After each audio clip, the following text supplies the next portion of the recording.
Once again, good morning, everyone. For those just joining us, welcome to the July Connect-OC Coalition meeting. Please feel free to introduce yourself in the chat, who you are, if you're with an organization, what organization you're with. If you'd like folks to be able to contact you outside of the meeting, your contact information. For this meeting this morning, I'm excited for our topic. We're looking at emotions kind of from the ground up. What are they and how might we relate to them in a meaningful way? And I'm excited to introduce you to our two panelists this morning. But before we jump into that, just a little bit about where you are. So we are the Connect-OC Coalition. We are a healthcare agency, Orange County Healthcare Agency funded coalition focused on promoting existing mental health resources here in Orange County for youth and young adults ages 16 to 24 or 12 to 24, excuse me. Um, I'm David Pattison. You all may know me if you've been to any of our meetings before, but I am the now networking coordinator for the Connect-OC Coalition. If you were at our meeting last month, there is, with the beginning of this new fiscal year on July 1, there's some really wonderful changes happening with the coalition. We're expanding what we're doing in a lot of ways. We may touch on that in a little bit later, but there's also some shifting of some roles. So I am now a networking coordinator. And I will introduce here or pass it on to my colleagues for them to introduce themselves with the coalition. So Crystal, I'll pass it on to you. Thank you, David. Thanks everyone for joining us. We appreciate you being here. I'm Crystal Bleicher. I'm the program director with Partners for Wellness and specifically overseeing our Transition Age Youth Mental Health Project, which is Connect-OC. Sarah, I'll pass it on to you. Hi, good morning, everyone. I'm Sarah Chalice. I am one of the new outreach coordinators. I specifically oversee event coordination and all things large events that we plan, things like that. So I'll send it to Vivi. Good morning, everyone. I'm Vivi Vu. I'm also one of the other outreach coordinators, and I oversee more of the marketing and social media side of Connect-OC. So a lot of like event promotion and anything you see online, like flyers. Okay, great. That's the team. Well, and there's one person who wasn't able to join us today who we are excited for you all. Many of you know her already, but we're excited to introduce you all to her as a member of our team. But Erin O'Flaherty is our, forgive me, I'm missing the title. Community Engagement Manager. Perfect, Community Engagement Manager. She'll be leading up a lot of our community-related programs, our events, but especially our events centered around the intersection of arts and mental health. They've got an excellent program that she co-developed that she is bringing into this expanded project. And so we're excited to have her. All right, without further ado, I am excited to introduce you to our two panelists this morning. So again, we are covering emotions, and that was inspired in part by well, really, it was inspired by this desire among this age range, among this youth and young adults, really to live a more emotionally authentic life. We see this online, we see this in the way that they communicate. There is a desire to better know one's own inner experiences and to be able to communicate them and live in meaningful ways in light of those experiences, not to try and hide them or ignore them or stuff them back down. There's a desire to be more emotionally authentic. And as mental health professionals, I'm sure we can all speak to in the room, that's an important goal. It's an important desire. But also thinking about, it just so happens this last couple of weeks, the movie Inside Out 2 came out, and we thinking about that, thought like, okay, this might be a good time to talk about that movie. I will confess, I saw the first one, and I have been trying all week to carve out some time to go see the second one, and I haven't been able to do it yet. So no spoilers if anybody else has seen it, but we will talk a little bit about it nonetheless. Yeah, so I'll start off introducing, I'll go in alphabetical order by first name. Christy, if you wouldn't mind introducing yourself. Good morning, everyone. My name is Christy Farley. I'm an associate marriage and family therapist in LA County and Orange County. I have two locations where I see clients. I am a part of a nonprofit as well. And our heart is for people to be able to find congruity, which in a lot of ways is their authenticity, as David was talking about. So what is happening on the inside mirrors or gets very close to what's happening on the outside. And that's tricky for people. We are not generally taught that. We're not generally invited into a development in that way. And so we bless what is, and then we promote growth and see what happens. This often will reveal some things that have occurred in life that just need some attention. And so I have the honor to do that with a wide range of different types of clients. So my youngest client is 10 and a delight.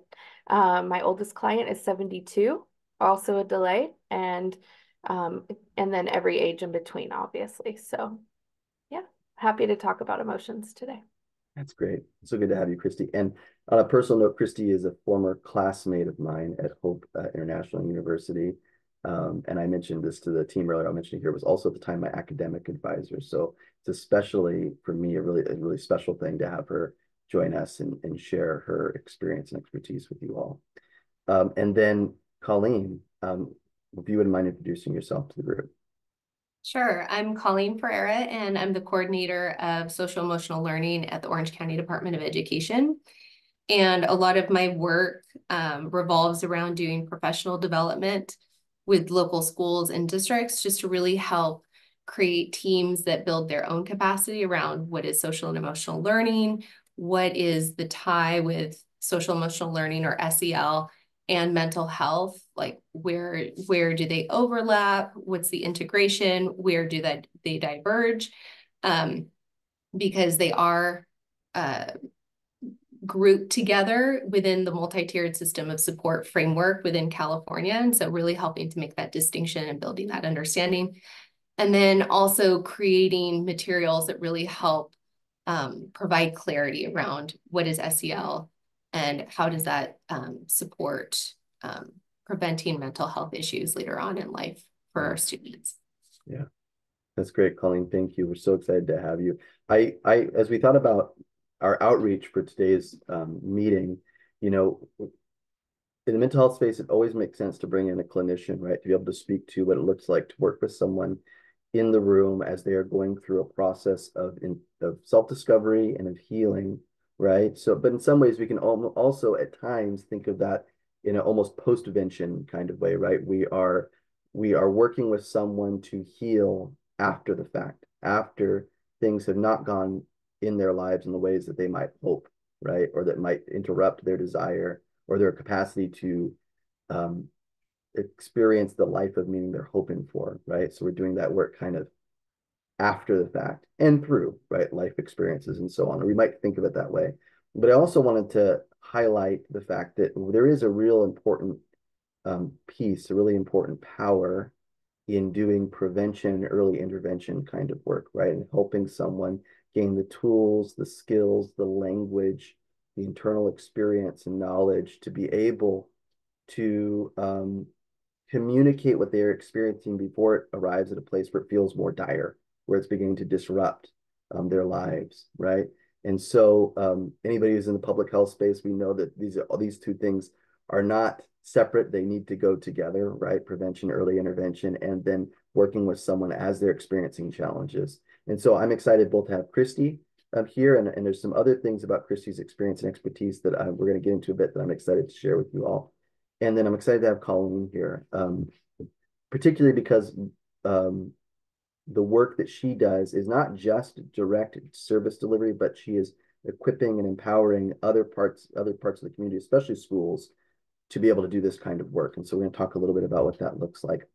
Keeping in mind the inside out inspiration too, I'm also going to be tapping Christy's knowledge about a particular approach to therapy called internal family systems, IFS. I don't know if anybody's heard of that here on the call, but this approach has a really unique way of thinking about our internal dynamics as people and how we relate to our emotions and what role our emotions play in our lives. And also a really important way of thinking about mental health challenges, a kind of unique way of thinking about mental health challenges as something that isn't just a problem that needs to be eliminated, but a way of resolving internal conflict and difficulty, and coming to relate to our internal family, which we'll learn a little bit more about in a minute, in more meaningful ways. So without further ado, we're going to jump in. So I'll open this question up to the both of you, and maybe I'll go, since we went Christy and then Colleen for our introduction, I'll go Colleen and then Christy.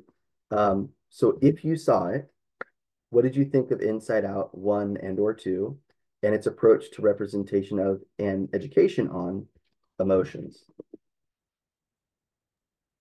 Yeah, disclosure. I'm in the same camp as you, David. I did not get a chance to see the second one, but from what I remember from the first one, I think the biggest takeaway for me was, and this was a while ago, was that there's no such thing as a bad emotion. So we had the sad emotion who at the beginning you're like, oh my gosh, she's such a bummer, right? You know, and how can we get rid of her? And that was kind of the theme until you realize how important it was for her to recognize and just embrace that emotion of sadness, because that's just a part of the experience, and how helpful it can be. And so I think that was the first time I had seen something like that communicated. Yeah, I love that, right? This idea that, which is so important in any kind of aspect of mental health work. Folks often, we experience in our lives through a variety of ways, either our internal experience or the things that other people express to us explicitly and implicitly, that there are emotions that are good and acceptable, and then there are emotions that are bad and unacceptable, right? Emotional experiences. And the goal would be to somehow eliminate or resist those negative experiences, quote unquote, and embrace the good, right? The more good I have, the more good my life is, so to speak. But the more bad emotional experiences I have, quote unquote, or negative emotional experiences, or uncomfortable or difficult emotional experiences, the more my life is not good, is not going well, that kind of thing. So what does it look like instead to embrace the whole range of our emotional experiences as part of our lives, as part of who we are, as actually all of them good, right? And having their place in our lives. So I love that. That's a great insight, Colleen. Christy, how about for you? I have seen both. I won't give too much away from the second one. I don't think this is a surprise. The second one introduces anxiety at the preteen stage, so highly recommend. My takeaway from those movies in particular, I think was helpful across every age spectrum. So although it's an animated Disney-backed movie, I think they did a really nice job addressing even parents have emotions, and parents and kids have emotions that interact with one another. And so when we're working with anyone in particular, first helping them recognize I have all this going on in me, and so does the other, whomever that might be. And that could be really eye-opening, especially in the developing brain, because it's developing. So giving them the autonomy to go, oh wait, I'm feeling all of this. How do I get aware of that? And then this is all happening in someone else as well. Like, oh, I had no idea.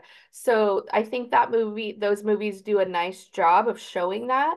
And I actually use it as an intervention. So pretty quickly into my therapy, I will encourage my clients to start with the first one, so that we can talk about it. I think that answers the movie question. I could elaborate, but yes. One thing that I will often tell anyone is A, they're human, so they are lots of things, and B, however tall they are, 12 inches is the head, and the rest of their body is where they feel. And a lot of times that can be eye-opening to someone to go, oh, there's so much more of me than just my head. And we feel in our body first. And so then it sends a message. All our head does is give it words and vocabulary and understanding or lack of understanding. And that can just be like a really, what I might call like an eye-opening moment, or a like light bulb moment to go, oh, all of this is happening from here down. And up here, we're just adding sense, meaning, understanding, or figuring out why we don't have those things. So, Yeah, I love that, right? There's that long-standing stereotype that it's even in the term, right? The therapist is a head shrink, right? That what we are doing is really all centered on the head. But to your point, right, a lot of our internal experience happens in the rest of our bodies, right? You might think about, we started to use the term gut brain or even heart brain, right? There is something to the fact that the rest of our bodies are also contributing information and experiencing life along with our brains, right? The brain is doing the interpretive work, right? But not all of the work. I love that. That's fantastic, Christy. I also sometimes will introduce Inside Out as an intervention with clients, so I can appreciate that too. Well, thank you both. I think it was a great way of starting us off. I would like to maybe do a couple of preliminary questions with the both of you and just learn a little bit more about the programs you're with, the organizations you're with, and what you all do. Christy, I know you touched on this a little bit earlier, but would you mind telling us a little bit more about Soul Restoration Project, its aims and what you do there? yeah, sure. So we are a nonprofit. We're lots of things. So the heart of our director is to train up mental health professionals and helpers. And so in the LMFT world, it's a three-legged race. Trainees are the students still in grad school. Once you graduate, you're an associate. Once you pass the test for the state, you're licensed. So we have all three tiers at our nonprofit. And so it's a learning environment. It's a reciprocal place where we exchange ideas because everyone's at a different leg of the race in terms of maybe what we're learning, how we're implementing it with our clients or families. And I feel really fortunate because I came in at the trainee level. I have done my entire associateship, and now I'm about to cross the bridge into the licensed, and so I've gotten to be a part of all three layers of experiencing that. And then there are people 5, 10, 15 years down ahead of the road from me at our practice. So it's well-rounded. Depth work is our heart. So when a client comes in, we're talking with them about 6 months to a year to perhaps address what brought them in, which is often the immediate uncomfortable experience. And then to start working on understanding, who they are and their emotions and their experience. And there is a particular lens that I use, but not the entire practice does not use the IFS lens. But it's very welcome. We talk about it frequently. And there's varying stages of people's involvement in kind of having the lens. My heart for people is that they just understand that they're exquisitely complex creatures. And I use that language a lot because someone in distress, they miss that often. And so we start there. We start with it's okay that it's complex. It's okay that it's uncomfortable. They don't have to do it alone. And then we build. Yeah. Does that answer the question? Absolutely. I love that. I was thinking just as you're sharing that last piece, that when we have a fight, flight, or freeze response, right? When we are in a reactive space, when things are particularly intense, physically our vision arrows, right? Right. To be a survival tactic. But there also is this kind of emotional and cognitive sense in which when we're in distress, our world just narrows, right? It becomes hard to see all the other things around us, including the whole range and complexity of who we are. And so I love this idea of let's just start with expanding what we can see, right, a bit, and then just see where we end up from there. I really love that outlook, that approach. Um, and then so thank you for that. Yes, it's a fantastic answer to the question. Colleen, I'd love to hear a bit more. I know you touched on it a bit already, but would you tell us about SEL in general, so social emotional learning in general? I know it's a term we hear all over the place, right, in the education and public health and mental health spaces. But I think in some ways we hear about it so much we can almost take for granted what it is. So maybe a brief explanation of this approach to education, what it is, would be wonderful. And then specifically the work of your program at OCDE. Yeah, really when we talk in Orange County about doing SEL work with our leaders, our education leaders, and our educators, we're really talking about the importance of building these life skills for our students and for our adults, because like Christy alluded to within the film, how relational they are, how well the educators are self-aware of how they're coming across, their relationships with their students. That's going to then either help or hinder the students in being able to practice those skills. And so we really talk about those 5 core competencies of building self-awareness, social awareness, self-management, relationship skills, and responsible decision-making. And within all of those areas, there's all these other, more granular skills. And so we really focus on building those skills as prevention to support not only being able to access academics, but also to prevent mental health issues, because if they're self-aware of how they are feeling, then they can use, those strategies that they've learned about how to self-manage, how to set goals, what have you, depending on the situation. And then really focusing on the importance of building those healthy relationships between the adults in the school system and the students.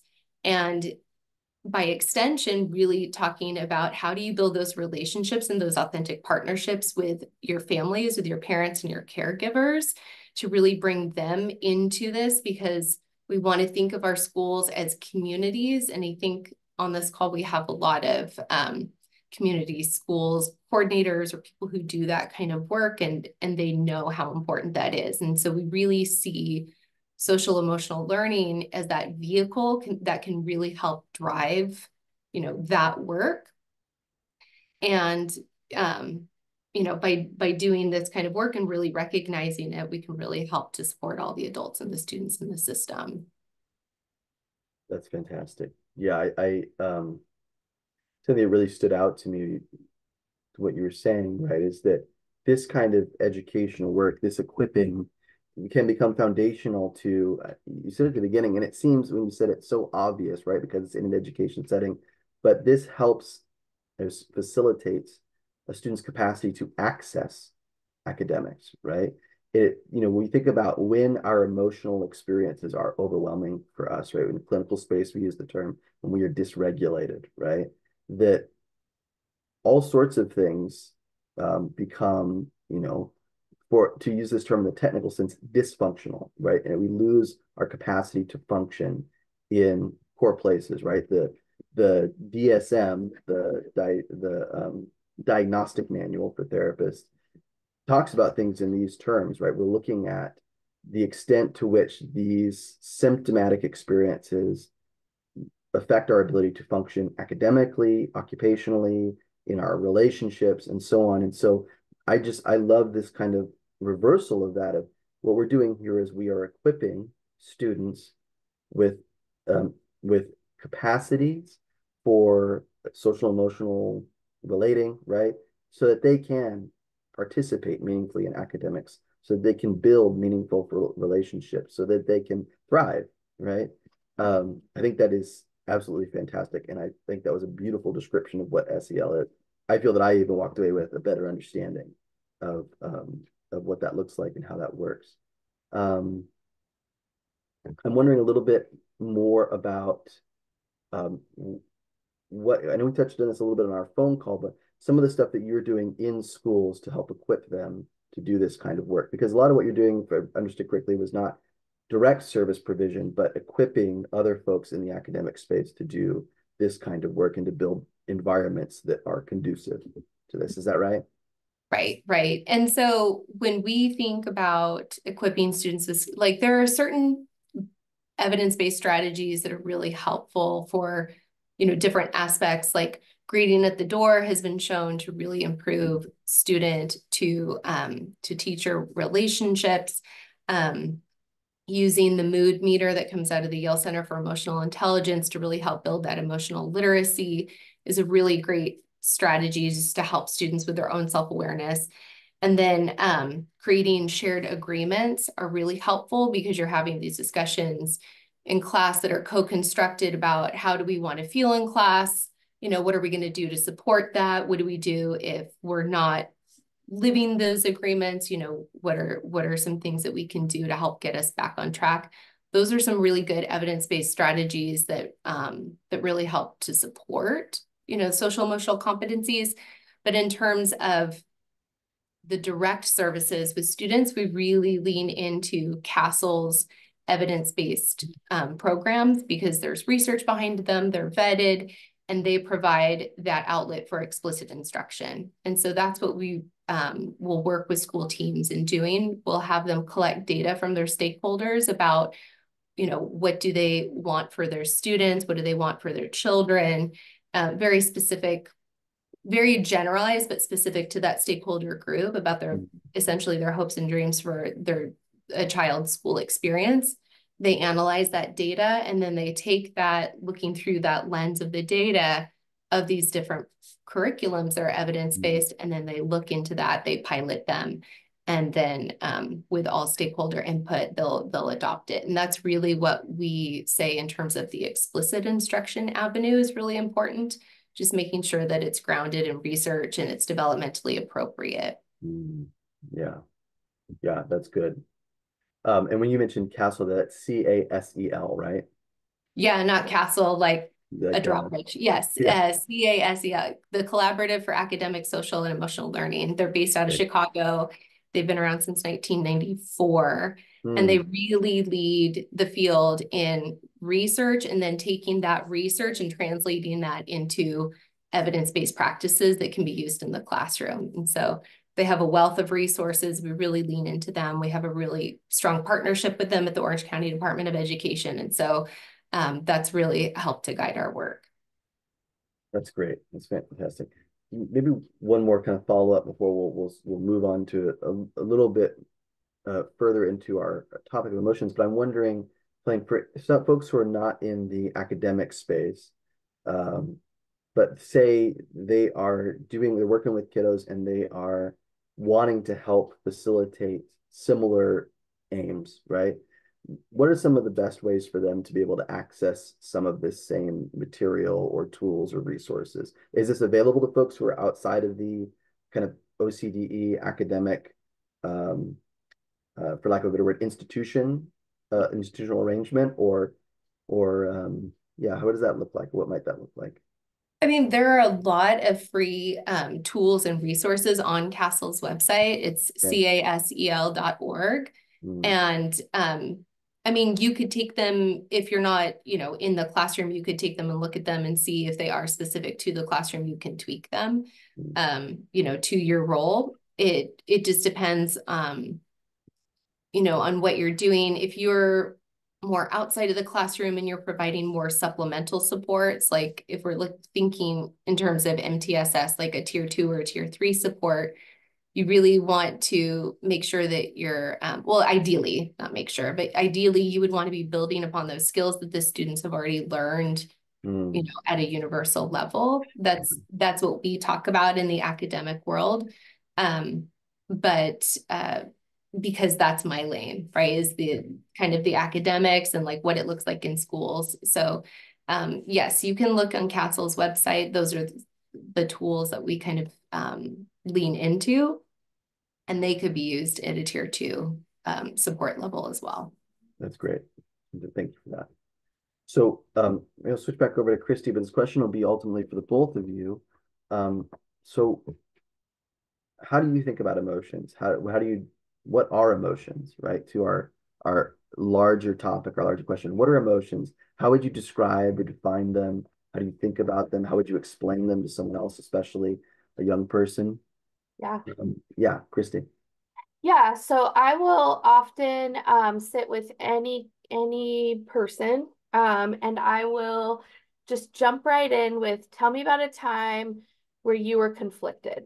And so I'll use a really basic example like you wanted to go to the gym and you didn't want to go to the gym. It's Monday morning, the alarm's going off, like you are just like, oh, do I get up? Do I hit snooze? Right. And so I will often just start with something that the person, and like read the room, right? Like what are things they do? And then like when are they conflicted to do them?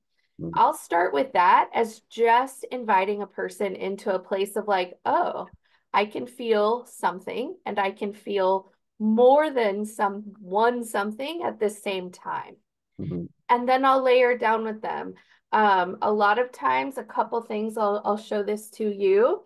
This is a lovely tool that I use. It's called the Emotions Wheel. This particular one is metal because I take it with me everywhere I go. But you can get this in any form, paper, you can find it on Google and print it. And then Amazon has every form, stickers, teeny tiny, big, whatever. What I love about this is the 6 in the middle. Maybe 3 of them most people can identify with. They can tell you when they're happy, when they're sad, when they're mad. Yeah. And then the pie shape color allows a client to start to realize, oh my goodness, I can feel so many things. What I love about Inside Out 1, and I will highlight with a person once they've watched it, is the journey that at the beginning of the movie, Riley was like, I'm either feeling joy or I'm either feeling sad or I'm either feeling angry. I'm feeling one thing. And so the ball colors are one color and they fill in all those little channels. And at the end of the day, she pulls the lever and they all go out to back of the brain. And at the end of the movie, what she is beginning to grasp is that she can be joyful and sad at the exact same time. Yeah. And now the ball is 2 colors, that she can be angry and confused at the same time, and that ball is 2 colors. And so I will use that once the person I'm talking to has seen the movie to go, the progression that she made was to learn to accept. And that can be really pivotal in emotions. So I will help a person come in and say like, highlight of your day, and they might share with me, it depends on the person, right? But maybe they say like, I did a really good job at work today. And to go, okay, great, let's accept that. What does it look like to accept that you feel good and did a good job today?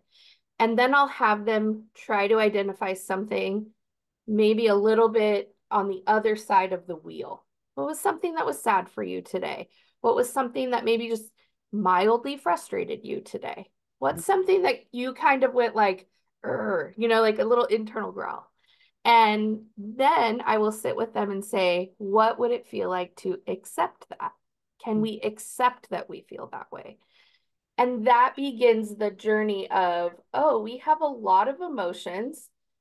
They are coming at us this fast. And it's okay to just slow down a little bit. I use this motion a lot with people to go, let's slow down, because I just heard 6 emotions in 30 seconds. And they're, deer in the headlights, like, what? Are you serious? Like, right? And so I'll repeat back what I heard, and then we will engage that they are this beautifully feeling person. And that, sometimes early on, I'll use just the experience of their wherever they were driving to therapy. What did you notice? Did you, one of my practices is that often would involve seeing the beach. So, because we're off PCH. So I'll say, did you notice the ocean? Oh, totally. Oh no, I totally forgot. Right. And so where were you? What were you feeling? Oh, I got 3 red lights. Oh, what did that feel like? What did it feel like to get that 3rd red light? Oh yeah, I was totally upset. So I will start with things that people are just doing. They're just doing. one of the things that I really like to bring into visual for a client is perhaps you all remember, and Colleen, this might ring very true for you, is in education, at some point in our education, we sat at one of those kidney-shaped tables. So it has like 5 or 6 chairs, and then the chair for the teacher, the paraeducator, the administrator, whoever sits in the middle. And I will invite a client to sit in that middle chair and then start to name who's your cast of characters in this moment. What emotions are you feeling? And that idea that like anger sitting over here, happiness is sitting over here. There's this little sad thing that's happening, or 3 days ago happened, and it's sort of hanging out right here. Over here, I'm feeling some confusion. Over here, I'm just, angry at the world, right? So a client or a person will start to get a sense that all of this is happening inside.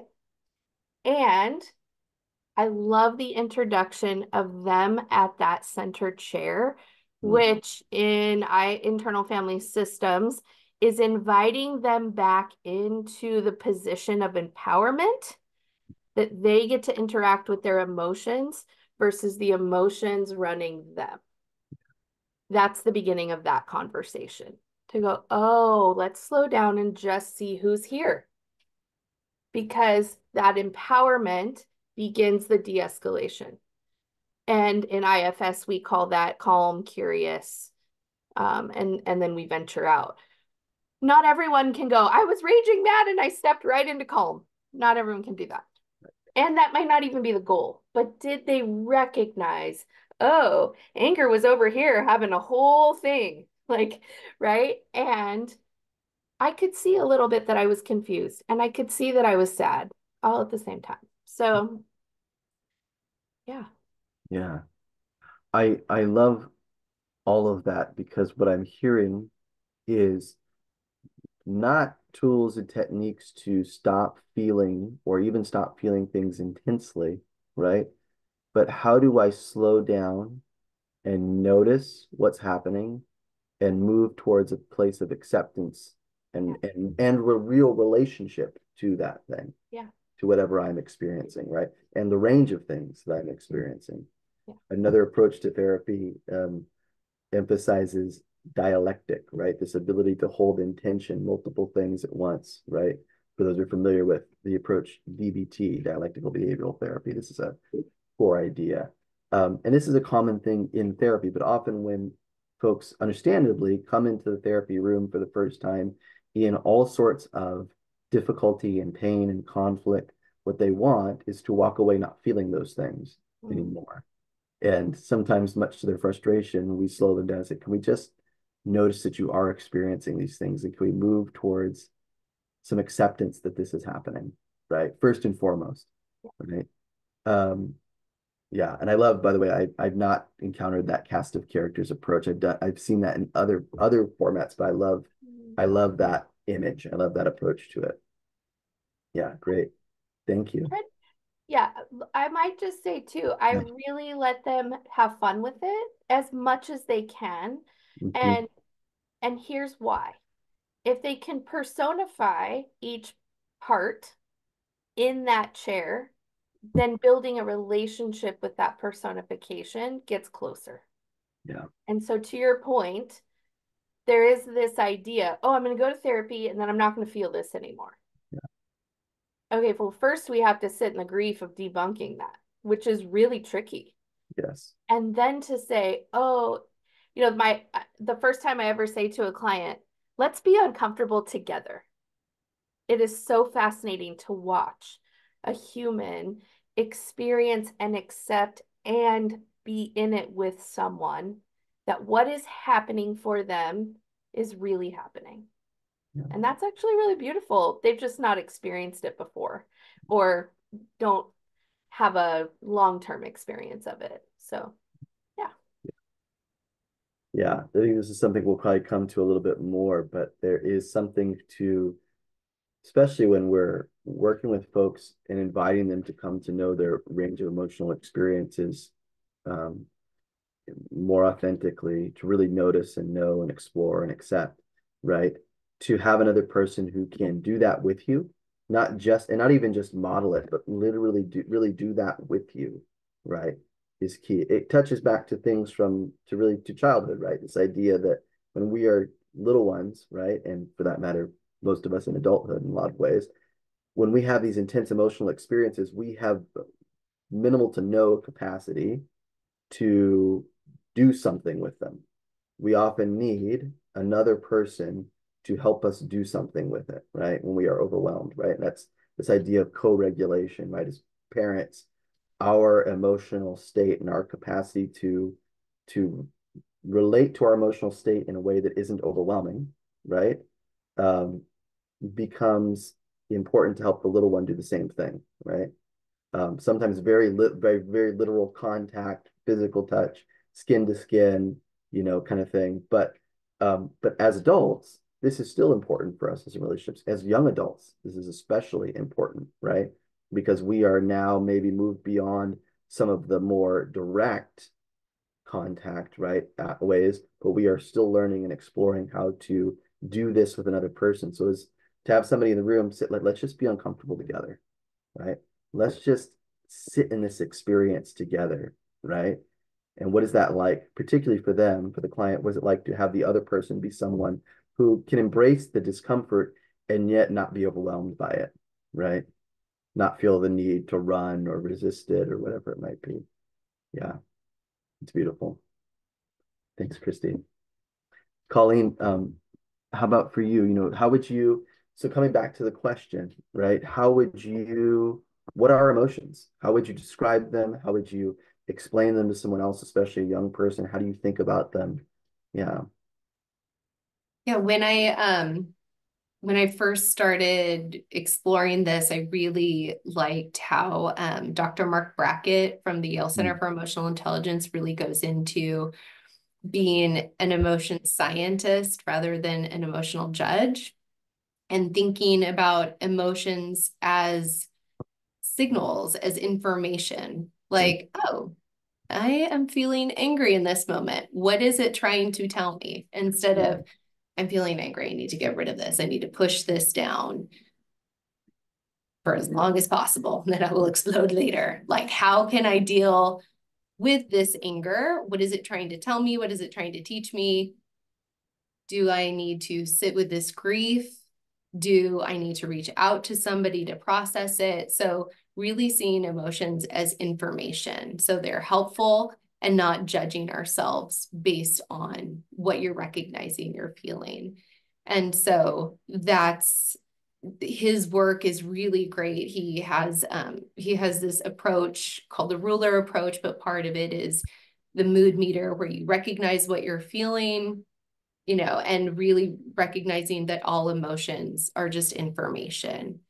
And there are no good emotions, there are no bad emotions. He describes them in terms of pleasantness, and then intensity is not the right word, but that's essentially what it is. Like, how strong is this emotion?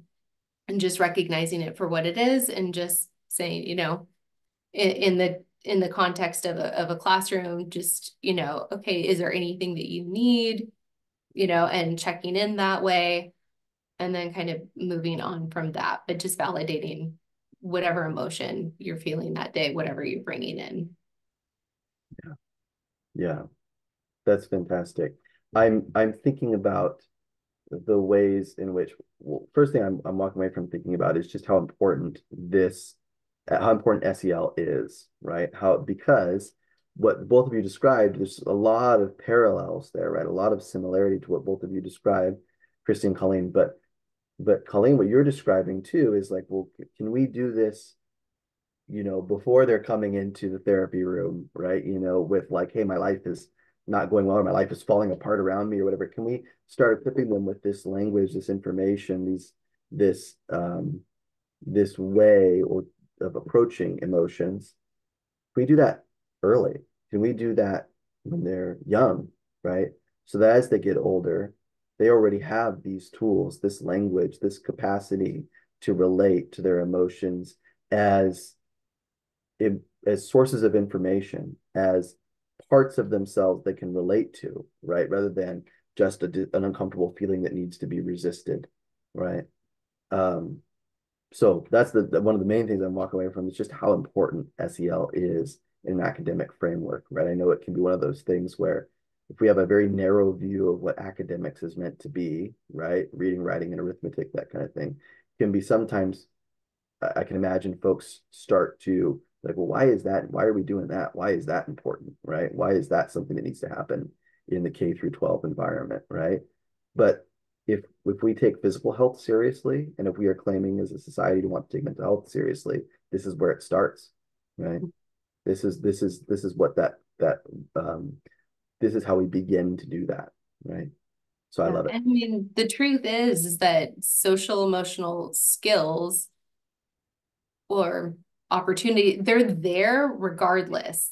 Like, Yeah. so if we try to pretend like, okay, we just need to get down to writing, that relationship matters. Like the engagement piece matters. If a brain is hijacked, that matters. But if we're, we can keep going forward down this one lane, but it still exists and it's still important. And it's kind of like, if you don't recognize that there's air around you, then you're going to suffocate. So we have to recognize that the dynamics of the social emotional competencies exist. Yes. And if we're going to, engage with them or not, they're still important. They're still there. Yeah, right. From an academic perspective, this is preliminary, right? If I'm hoping that my kiddo is going to go to school and be able to learn geometry, right? Then they need to have the tools to be able to be present in a geometry class with all of their internal experience, right? And yet still be able to be in a place of presence, of connecting with the present moment, of, again, to borrow the clinical term, regulation, to where they are not overwhelmed by their internal experience, but they can be engaged and learn geometry, right? And persevere, make goals. I mean, work together in a group, like it's all there. And so if we're not equipping our students with these skills and recognizing like how you talk to other people is important and how well you're going to work together, being engaged and having student voice in how things are taught is really important for student engagement and goal setting and intellectual curiosity. All of these things matter. If once we recognize that, we can, as educators, we can lean into that to support the students. Yeah, it's fantastic. I'm taking a little bit of a step back for the moment. I want to, continue with our questions. I'm recognizing both of you are so great at this, so fantastic that in a lot of ways you've spoken to a lot of what we already had written down. We talked about without me having to ask about it. You came around and talked about some of the tools and resources that you all use to see how you approach these kinds of things. Christy, you talked about how you psychoeducate, right? How you provide education around emotions in a therapeutic space, right? How you help clients engage. So maybe if we could move for a moment, Christy, and then Helena, come back to you. So Christy, if we could move maybe a little bit for a moment into the question of this approach to therapy that you were talking about, internal family systems, IFS, kind of what is it? Let's maybe talk a little bit more about brass tacks. What is IFS? What are parts work? What is parts work? What drew you to it? How does it resonate to you or with you? Yeah. So I'll start with the idea that first, just identifying that we're complex sometimes is enough to go, oh, I'm not one thing. And so the bridge building to being what in clinically we would call multiplicity. But this idea, like I've shared, that you can have more than one thought, more than one emotion, more than one experience all at the same time. That's where I start. I was invited to an IFS workshop where that was just so igniting for me. I sort of lit up inside like, oh, this makes perfect sense. What I will often assess for is it doesn't always make perfect sense to everyone. And so I'm looking for the idea of, okay, so IFS in general is we have more than one part and they may be talking at the same time. I'm introducing that to a client in a couple of different ways. One, I have these unpainted nesting dolls. So if you've ever been introduced to the where you open it up and there's one inside and you open it up and there's one inside. Okay, so mine are unpainted so the client can really see themselves on a blank canvas, if you will. I will get those physically out, let them undo it, line them up. And the ones I have are 5. It goes down to 5. And then I will let them visually see, oh, I was upset. I hit the red light. I was super excited. I had a good day at work. I'm hungry. And, you know, in that fashion. And then I will have them nest them all back up so that they can really grasp all of that is happening inside of them at the exact same time. That's my introduction to them, to internal family systems. Then I have them take them back apart to see if we can start to engage. Can the parts have a conversation? Can I tell my hungry part, we're going to eat in an hour. We're going to be okay. We're going to be okay. How does the part respond? No, I'm hungry now. Like, or, oh, okay, we're going to eat in an hour, no problem. And it sort of maybe comes back down into a manageable feeling. Oh, I don't really feel anything now that I'm here and settled about the red lights, like in and out, done, right? And so then they might say, oh, but that really good day feeling, I want to talk about that. Okay, great. Let's let that one move forward, ask the others to step back, and then we can have a dialogue with that part that has presented, I'm the one that wants to have the conversation today. That then lends itself to go, okay, you know, as a client works with me, my nesting dolls are out every time and they'll just come in and they'll be like, okay, red light, hungry, had a good day, had a terrible day. Let me tell you about what happened sometime in this last week. That part's been around 4 days. Like they're not going anywhere. I'm really kind of upset about it. There might be a grief, like I had a loss and that's hanging on. And what do I do with that? So IFS is a beginning to understand what's going on and can we ask parts to step forward or step back to have the conversation that wants or needs to be had. I want to highlight for a second something Colleen said that I think I see in the room that is brilliant and extremely difficult, and especially for the youth age group. And that is the question, what do you need? Most people cannot answer this question. We don't do this very well in our society because having needs means you are not this rustic, industrialized go-getter, right?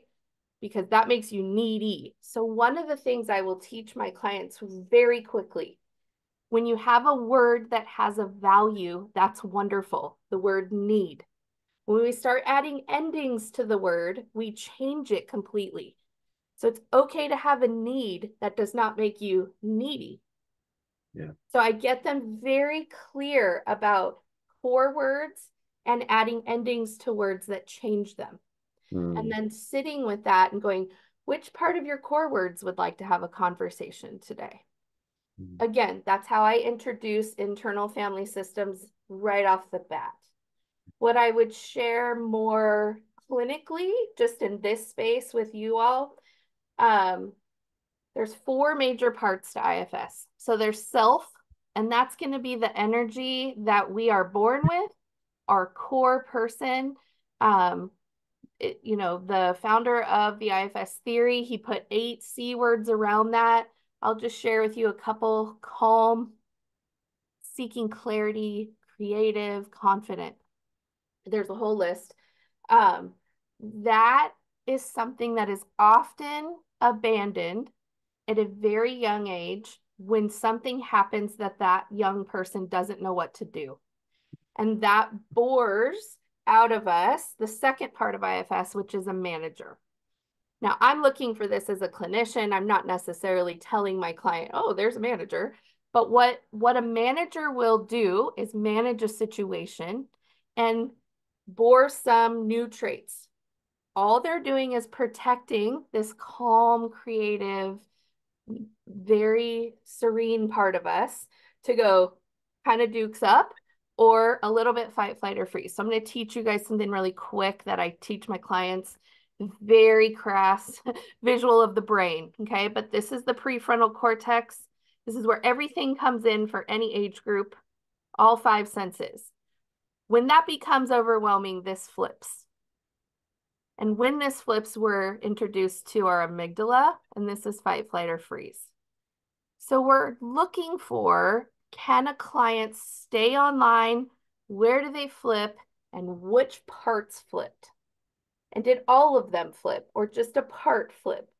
So that is something I'm looking for as well, to talk about an internal family system. How do we take care of noticing when this starts to happen? How do we take care of the parts that don't know what to do, but the parts that do know what to do, and really drawing out of them their strengths? Managers are really good at those things. So we highlight that. They're protecting. When a client flips completely and they are dysregulated or offline, however you want to talk about it, then this idea of what's called a firefighter comes flying in, puts the fire out.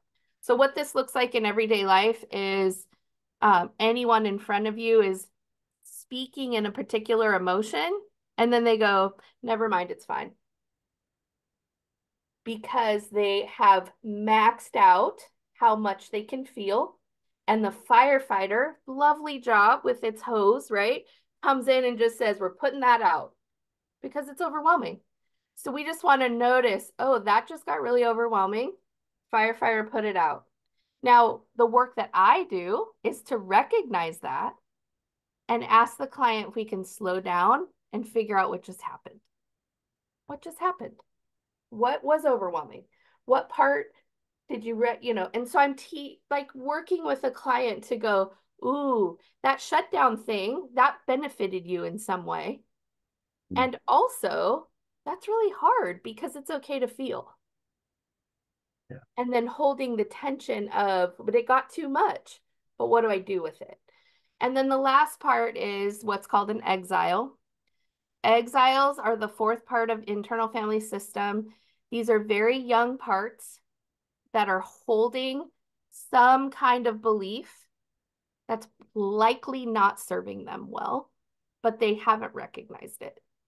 And so that takes time. That takes time because my role is to get to know their cast of characters, largely their managers. That's who I'm trying to get to know. And then to ask, what are we protecting? And when you build a relationship with someone, then they can start to tell you, oh, this reminds me of that one time, but that doesn't make any sense. I was 7.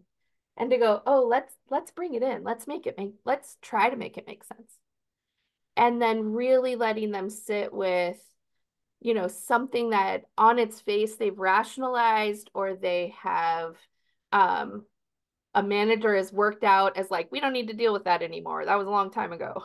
And really inviting in like, oh, it might have been a long time ago and it may seem small. Let's sit with the small things. Let's care about them. Because when that part that's often very young can be witnessed in what that pain was, the idea is they can either set it down and not carry the weight of it any longer, or they can give adult or older, like the youth, language to this part that didn't have language. So that also parallels so well with what Colleen is saying of teaching and introducing this language so young, so that when they start to have these real life human experiences, they have a vocabulary for it. They have a resiliency toolbox, if you will, to go, oh, I get to actually process that. And ultimately in IFS, our goal is to integrate that which has now been recognized as maybe small, but not necessarily. And then you will watch a person transform right in front of you. So that's IFS in a nutshell. Yeah. Yeah. I Um, love it. there's a lot, but yeah, that's initially how I would describe it, how I work with it. Yeah. That's great. Thanks, Christy. I think that's a great description, and great explanation. Um, Colleen, I want to check in with you about I have a couple kind of follow-up questions for you, and then this is always the case. I always wish this thing was longer so that we could have even more time because the conversation, it just seems time flies by, right? The conversation is fantastic, and I'd love to keep drawing it out. But I want to ask you, Colleen, a couple of things. We've talked about some of the really fantastic goals of SEL, the work that you are doing, some of the aims.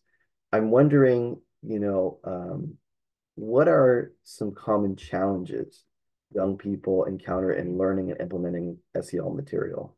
What are some common challenges and how might we, especially to the point, how do you, your team, and how might we help them move through some of those challenges?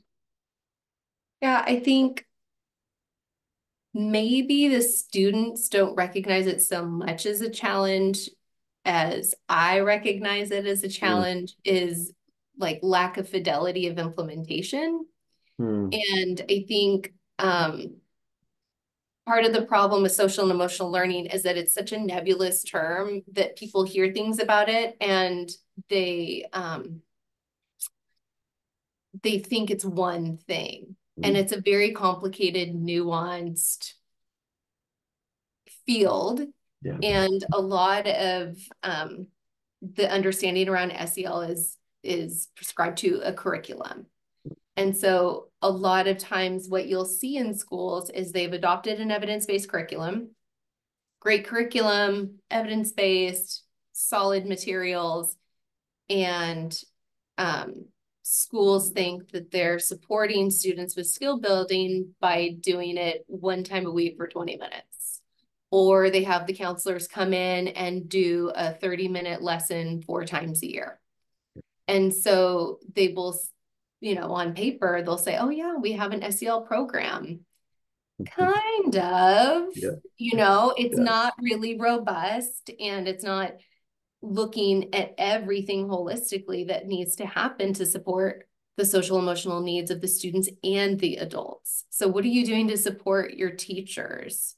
Are there wraparound services for them?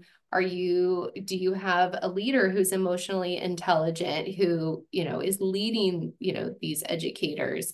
Are you elevating student voice? Are they partners? Are your parents authentic partners? Or is it just a kind of like come as we call school? Like there's multiple layers and multiple levels. And when you just are doing kind of the checkboxy bare minimum of trying to teach, students to build these lifelong skills through a handful of minutes, I think that is challenging. Or the other thing that I think is challenging is that there's a perception that social emotional learning is to address behaviors when it's not. It's related. When students have these skills, they might self-manage better and, make better choices, but that's not the goal of social and emotional learning. So I think that the issues that the students experience or the challenges that they experience are really related to the choices that the adults make who are in charge of, how do we really authentically and universally support these students. And I think about it in the way of academics, like you wouldn't adopt a reading program, in the elementary level when they're learning to read, and you wouldn't just teach them how to read for 20 minutes one time a week or a few times a year. Like your students would not be literate. And so when we value social emotional learning skills, as much as we value academics, we're going to see more improvements in that area. You know, it doesn't happen by osmosis. It really needs to be intentional, and it really needs to be authentic. And I think those are the challenges that people face.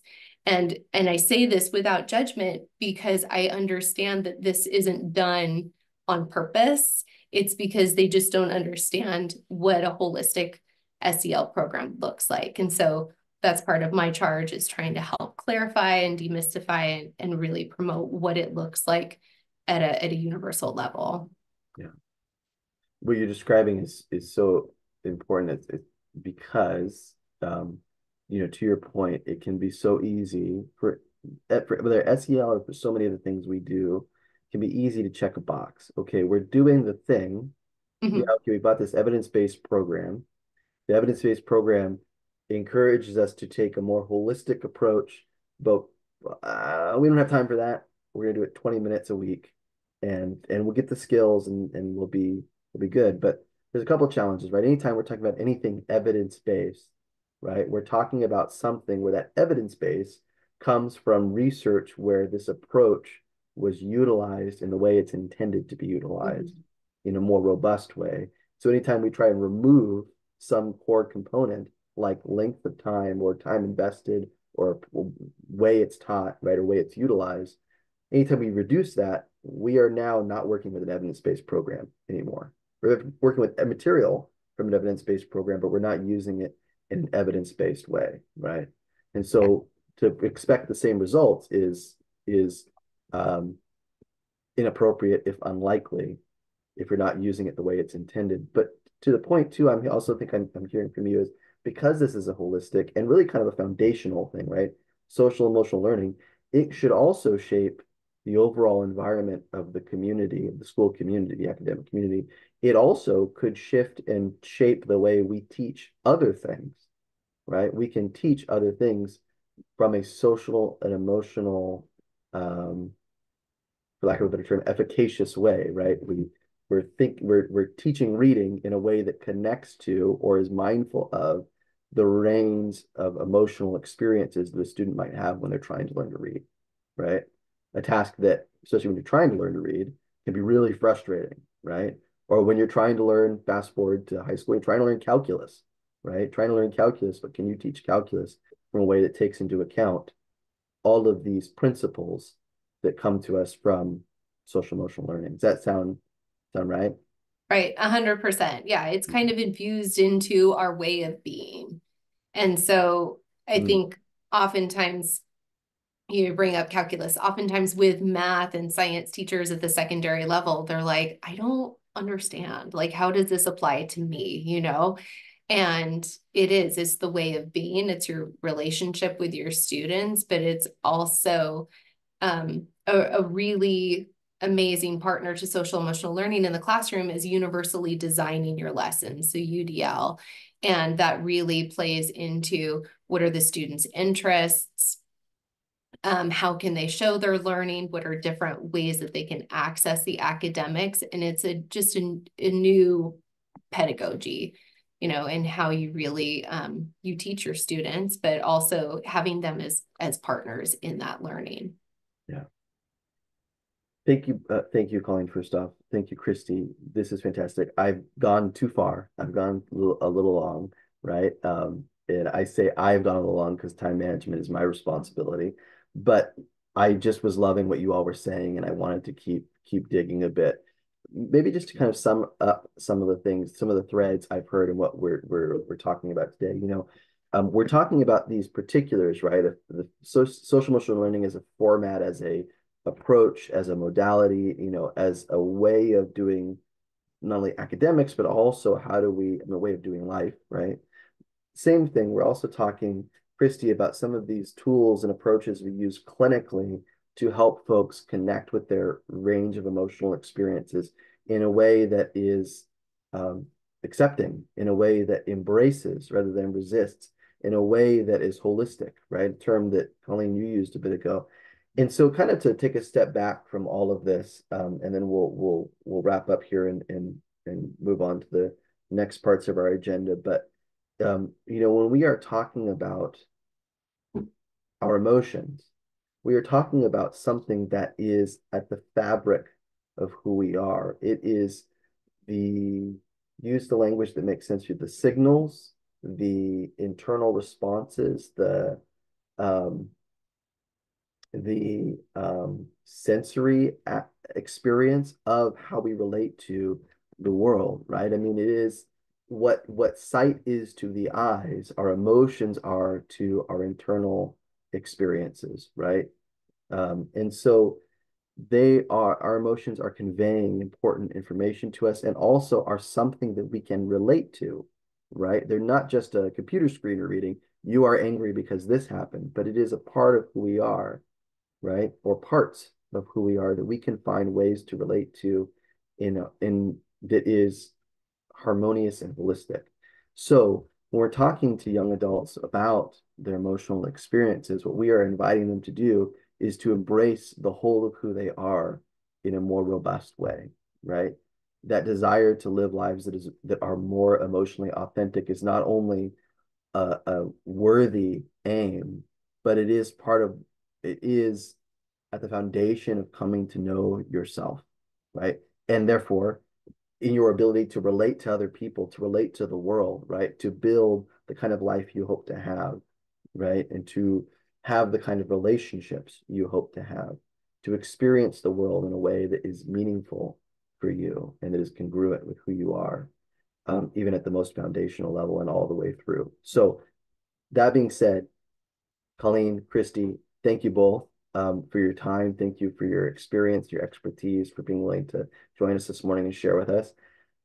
Again, I always wish we could go longer, but we'll pause here and I will pass it on to my colleague, Sarah. We'll do a little bit of updates of what's happening with the ConnectOC Coalition, and then we'll check in with you all and see what kind of updates you all have for your programming. One last quick note, Crystal Bleicher, Crystal, our program director, just placed a survey in the chat. If you could take a moment or two to fill that out, that'd be great. That just helps give us feedback about what's working, what's not working, how we can improve. And then once again, Colleen, Christy, thank you so much for joining us. Yeah, great. Yeah, thanks everyone. That was really, really insightful and really cool to be able to hear more about that. I just actually started my master's program yesterday for counseling. So this is day 2 for me. We are going through, I'm soaking it all in, getting all the information I can. So yeah, it's just been really insightful and really exciting to just hear about what you're all doing and yeah, just give us all really awesome information how we can better understand our emotions and others' emotions and things like that. So yeah, just a few updates on our end. We are in the midst of planning all our resource fairs for the year. Currently actively planning with Cal State Fullerton and Cypress College. Going to start Vanguard soon and UCI. So yeah, if you want to be, if your organization wants to table, please let us know and we can get you on that list as well. So yeah, feel free to reach out to me. I'll put my email in the chat in a little bit because stuff like that. So and another thing, Erin is not here like David said previously, which we miss her so much, but we are now able as ConnectOC able to host mental health workshops in art, and this is called Mindful Expression. So it's a new thing that we added with the new fiscal year, and we use fine art, music, poetry and photography and short films and short stories to help young adults improve their mental health expression. And this is specifically especially designed for diverse populations. And if you're interested in having a art workshop at your organization or just partnering with us in that way, please feel free to reach out to Erin. I think Crystal put her email in the chat. Yes, she put her email in the chat. So if you are interested in having one at your organization or want to partner in that way, please let Erin know. She would love to collaborate and things like that. So with that, I will also open it up to all of you. If you have any updates on your end, please feel free to unmute yourself. Yeah.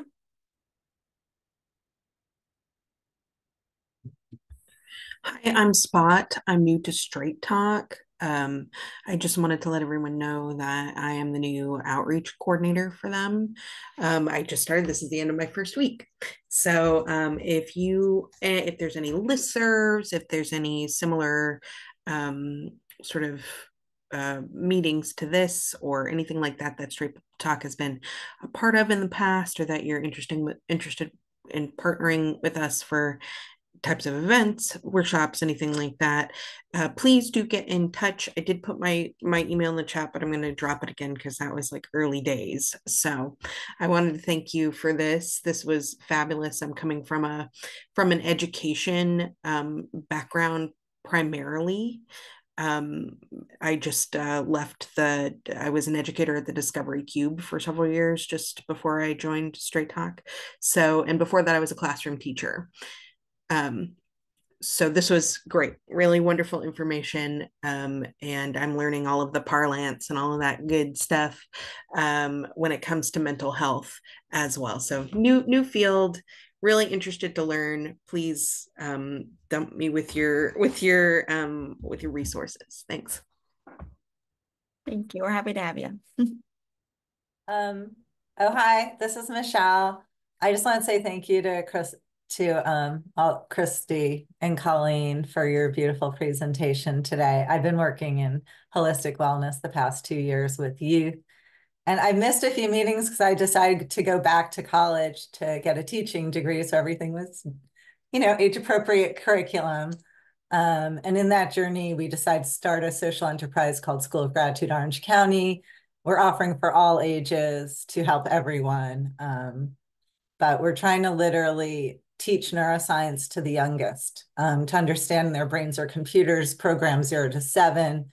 We can reprogram it with gratitude, and we can get rid of your limiting beliefs. You can find your purpose to be here and shine with confidence everywhere you go. So I'm so grateful we're all in this field together at this exciting time for humanity, because we're kind of rising up together, and it's really beautiful. So thank you. I put an event tonight in the chat, but we'll be doing lots of events. Love to see you. Thank you. Thanks, Michelle. I would like to go next. My name is Dina Cruz. I'm with Ultimate, the Community Organizing Research and Engagement team. And I just wanted to extend you all a warm welcome to our Learning Collaborative. We meet the first Monday of the month at 11 a.m. via Zoom.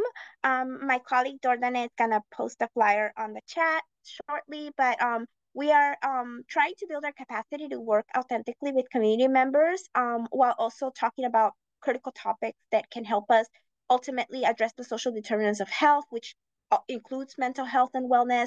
And our first topic of our Learning Collaborative is going to be structural racism, what it is, how it shows in our communities, and how we can work together to address it. So I hope that if this is of interest to you all, or if you're interested in being a speaker, let us know for our Learning Collaborative, and we'll post the flyer shortly. Thank you so much for the time. Thank you. Anyone else?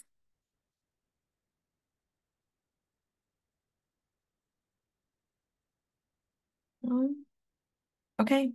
Well, I think I'm going to pass it back to Crystal or David. I think past to David, we're going to discuss whether we want to keep Fridays at 10 as our meeting time, I believe. Yeah. So thank you, Sarah. Thank you, Crystal. So kind of a question for you all to consider, and then we are going to be sending out a survey to get a little bit more of a kind of a definitive picture. But last month we hosted our first in-person meeting. We hosted on a Thursday, and we received some feedback that Thursdays were better for folks. Something we've also encountered and we're aware of in as we've been doing these meetings, early on, Fridays at 10, last Friday of the month at 10, made sense because it didn't compete with some other things that were happening in the community, and it worked for a few other reasons. But we're always aware of that can be a difficult or complicated time to get folks who are in the age range that we are focusing on a Zoom call. Not to mention getting them on a Zoom call can be challenging, but especially at 10 a.m. on a Friday, right? If you're in high school, that's a no-go. If you're in college, you may still have classes on Friday morning, whatever it might be. So we are wondering from you all, what would we preferred? You know, you're like, hey, Fridays at 10 a.m. last Friday of the month is awesome. That's the best thing for my schedule.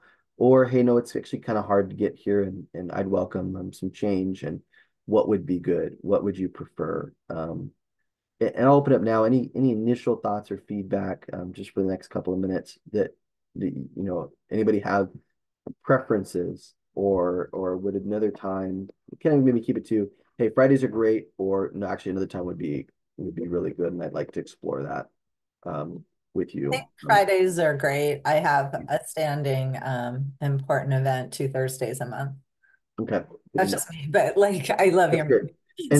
And we aren't limited if we make it. No, I appreciate that, Michelle. Thursday afternoon would work for me, but just Thursday mornings I got this important thing. And if we were to make a change, that change could be just about any time, Monday through Friday. It doesn't need to be Thursday at all. So maybe thinking about, and what I'm hearing from you is that for now, Fridays work. There are some flexibility, some opportunities at other times of the week too. Spot, thank you for your feedback too. Fridays work great for me, but I'm very flexible. I appreciate that.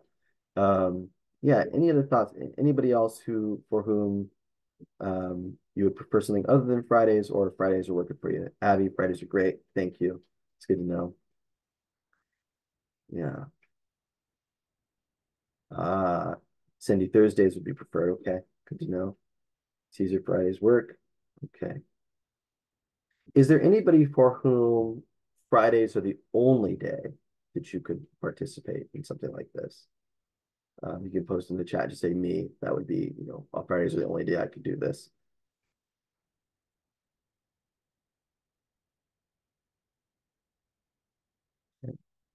Well, I'm not hearing a yes. That's the only day I could do it so far. So we may still nonetheless send out a survey in the next you know, couple weeks or so, just seeking folks' feedback on what days could work for you, and then we'll see if we can arrive at some kind of consensus.